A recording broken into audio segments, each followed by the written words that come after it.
এই উপদেষ্টারা সরকারে থাকলে নিরপেক্ষ নির্বাচন হবে না। আপনারা দেখেছেন যে গণ অভ্যুত্থানের ইতিহাস বিকৃত করা হয়েছে। ঢাকা বিশ্ববিদ্যালয়ের শিক্ষার্থীরা, বিশেষ করে রোকেয়া হলের শিক্ষার্থীরা স্লোগান দিয়েছিল, তুমি কে আমি কে, রাজাকার রাজাকার। এই স্লোগান ছাড়া আর কোনো স্লোগান ছিল সেই দিন? আপনারা তো সাংবাদিক ভাইরা, ছিল? আপনাদের কাছে প্রশ্ন করছি, ছিল না? একটি স্লোগান ছিল, তুমি কে আমি কে, রাজাকার রাজাকার। আজকে ইতিহাসে বলা হচ্ছে তুমি কে আমি কে, রাজাকার রাজাকার। কে বলেছে? কে বলেছে? সরকার সরকার। আরে হাসিনা কিসের সরকার? ও কোনো সরকার ছিল? ও ছিল ফ্যাসিস্ট। আজকে ইতিহাসকে এইভাবে বিকৃত করা হচ্ছে, হাসিনাকে সম্মানিত করা হচ্ছে সরকার বলে। এগুলো যারা করছে আমরা তাদের তীব্র নিন্দা এবং বিরোধিতা করি। সংগ্রামী ভাইরা, প্রিয় সাংবাদিক ভাইরা, হেলিকপ্টারে চড়ে আজকে আমাদের এনসিপির নেতারা তারা মাগুরায় যাচ্ছে। এইখানে তো নিরপেক্ষতার প্রশ্ন। আজকে আমি যদি পুলিশকে বলি যে আমাকে একটা হেলিকপ্টার দেন, ফারুক হাসান যদি বলে আমাকে দেন, বিএনপির মহাসচিব বলেন, ছাত্রদলের নেতা বলেন, পুলিশকে বলে যে আমাকে দেন, দিবে? দিবে না। এইখান থেকেই প্রমাণিত হয় যে সরকার তাদেরকে সহযোগিতা করছে। পুলিশ তাদেরকে স্যালুট দিচ্ছে। আমরা দেখি না এর আগে যে তারা হেঁটে যাচ্ছে, পুলিশ স্যালুট দিচ্ছে। তো এই হচ্ছে অবস্থা। সুতরাং এই সরকারে এই দুইজন ছাত্র উপদেষ্টা থাকলে যে নিরপেক্ষ নির্বাচন হবে না, সেটি এই যে হেলিকপ্টারে চড়ে মাগুরায় যাচ্ছে তার মাধ্যমে প্রমাণিত হচ্ছে যে এরা যদি সরকারে থাকে আগামীতে অবাধ সুষ্ঠু নিরপেক্ষ নির্বাচন হবে না। এবং ইতিমধ্যে উপদেষ্টারা তাদেরকে আশীর্বাদ জানিয়েছে, প্রধান উপদেষ্টা নিজে তাদের ব্রাউন অ্যাম্বাসেডর হয়েছে। সুতরাং কোনোভাবেই এই উপদেষ্টারা সরকারে থাকলে নিরপেক্ষ নির্বাচন হবে না। আরেকটি কথা আমি বলে রাখি, সেটি হলো যে অন্যান্য উপদেষ্টারা এই ছাত্র উপদেষ্টাদের অনুগত। যতটা না প্রধান উপদেষ্টার অনুগত, তার থেকে বেশি এই ছাত্র উপদেষ্টাদের অনুগত। আপনারা প্রমাণ আপনারা দেখতে পারেন, কার্যক্রমে আপনারা পর্যবেক্ষণ করতে পারেন যে তারা কিভাবে ছাত্ররা তাদের এমনভাবে প্রশংসা করছে। আপনারা দেখেছেন, আমি আর এই বিষয়ে কথা বলতে চাই না। তারা তাদের অনুগত। তারা মনে করে যে এই ছাত্র উপদেষ্টাদের মতামতের বিরুদ্ধে গেলে আমাদের চেয়ার থাকবে না। যে কারণে এই বর্তমান উপদেষ্টা পরিষদের অধিকাংশ উপদেষ্টারা এই ছাত্র নেতাদের অনুগত।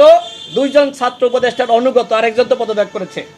সংগ্রামী সাথী ও বন্ধুগণ, গণ অধিকার পরিষদ তিনটি দাবি ইতিপূর্বে করেছে, আজকেও করছে। সেটি হলো, এক, গণহত্যার বিচার হতে হবে। বাংলাদেশে গণহত্যার বিচার নিয়ে তালবাহানা আমরা মানব না। দ্বিতীয়ত, রাষ্ট্র সংস্কার হতে হবে।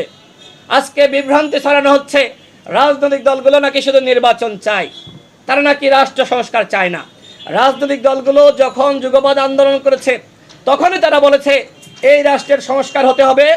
বর্তমান সংবিধান এবং শাসন কাঠামো এটি বজায় রেখে কোনোভাবেই সরকার চালানো যাবে না। সুতরাং রাষ্ট্রের সংস্কার হতেই হবে। আমরা যারা যুগপৎ আন্দোলন করেছিলাম তারা 31 দফা দিয়েছিলাম সম্মিলিতভাবে। সুতরাং রাষ্ট্র সংস্কারের কথা তো রাজনৈতিক দলগুলো আগেই বলেছে, এখনও বলছে। সুতরাং আপনারা যে বিভ্রান্তি ছড়াচ্ছেন মূলত এই রাজনৈতিক দলগুলোকে জনগণের কাছে ছোট করার জন্য, বিতর্কিত করার জন্য। জনগণকে বলবো, আমরা প্রত্যেকটা দল আমরা প্রয়োজনীয় সংস্কার চাই এবং এরপরে নির্বাচন। ইতিমধ্যে গতকাল পুলিশের ঊর্ধ্বতন কর্মকর্তাদের সাথে বৈঠকে আমাদের মাননীয় প্রধান উপদেষ্টা তিনি আগামী ডিসেম্বরের মধ্যেই নির্বাচন হবে, সকল প্রস্তুতি গ্রহণ করার জন্য নির্দেশনা দিয়েছেন। আমি আবারও বলি, আগামী ডিসেম্বরের মধ্যে কথা। এর আগে তিনি তিনটি কথা বলেছিলেন, কখনো আপনার ডিসেম্বরে, কখনো মার্চে, কখনো আপনার জুনে। তো এটি নিয়ে বিভ্রান্তি ছড়িয়েছিল। আমার মনে হয় সেটি স্পষ্ট করার জন্যই তিনি গতকাল বলেছেন যে আগামী ডিসেম্বরের মধ্যে ইলেকশন। আমরাও গণ অধিকার পরিষদের পক্ষ থেকে আমাদের সভাপতি ইতিপূর্বে তিনি বক্তব্য রেখেছেন, আমরাও বলেছি ডিসেম্বরের মধ্যেই আগামী নির্বাচন দিতে হবে। এরপরে যদি নির্বাচন দেওয়ার চেষ্টা করে, তালবাহানা করার চেষ্টা করে, সেটি বাংলাদেশের জনগণ, রাজনৈতিক শক্তি তারা মানবে না। দেখেন, অনেকে বলছে গণহত্যার বিচারের আগে ইলেকশন নয়। আরে ভাই, হাসিনা পালিয়ে গেছে, ওবায়দুল কাদের এই দেশে 3.5 মাস নিরাপদে ছিল, পালিয়ে গেছে। তখন তোমরা ডেভিল হান্ট ঘোষণা করো নাই। আওয়ামী লীগের নেতারা পালিয়ে গেছে এবং কেউ কেউ সাবের মান্নানরা জামিন পেয়েছে, তখন তোমরা ব্যবস্থা গ্রহণ করো নাই। শেখ হাসিনা আগামী 10 বছরেও বাংলাদেশে ফিরে আসবে বলে আমাদের কাছে মনে হয় না। ভারত তাকে কোনোভাবে ফিরিয়ে দিবে না, কোনোভাবেই না, আমরা বিশ্বাস করি না।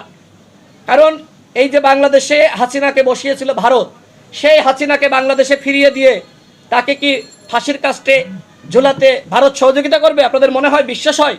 কোনোভাবেই না। সুতরাং আমরা মনে করি যে এই যে গণহত্যার বিচারের আগে ইলেকশন নয়, এটি মূলত ইলেকশন পেছানোর জন্যই যারা সরকারের ক্রিম ভোগ করছে, সুবিধা ভোগ করছে, যারা হেলিকপ্টারে, পুলিশের হেলিকপ্টারে চড়ে মাগুরায় যাচ্ছে, সুযোগ সুবিধা পাচ্ছে, তারা তালবাহানা শুরু করছে। এ ব্যাপারে আমাদের সতর্ক থাকতে হবে। জাতিসংঘের, আমি শেষ করব, জাতিসংঘের মহাসচিব বাংলাদেশে এসেছিলেন। আপনারা দেখেছেন যে এনসিপি এবং তাদের যে ঘনিষ্ঠ ছাত্র সংগঠন, তাদের নেতারা বৈঠক করেছে।